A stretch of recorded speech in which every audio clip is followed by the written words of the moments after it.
I'm at Worthington. I've just finished a 12-hour yogathon. It was 12 hours of yoga positions, poses, and combined with breath work and meditation. And I also didn't have anything to eat, I just had water as well. It's amazing what the body can do. Last meal was about 8 o'clock last night, and yeah, just fasted the way through it. Feel great, just feel a bit tired. So yeah, it's amazing, and the people I did it with, fantastic.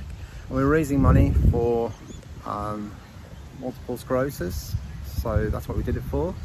And so I provide free yoga down on the beach because I'm not a certified instructor yet, but I just love yoga anyway, so even when I am certified, it'll still be free down here on the beach. I do it every morning.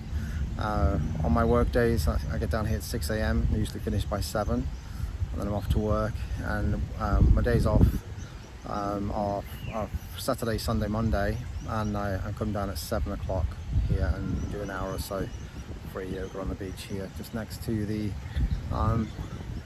Tobruk kiosk here, which is Kelly Barron's amazing kiosk. She makes the best coffee. So there you go. It's closed now, obviously, because it's late. And doing a Wim Hof. I'm doing a Wim Hof workshop, fundamentals workshop, just in here in a couple of weeks' time on the 17th of October on a Sunday. So yeah, it'd be great to see you if you want to come down. Cheers. Bye.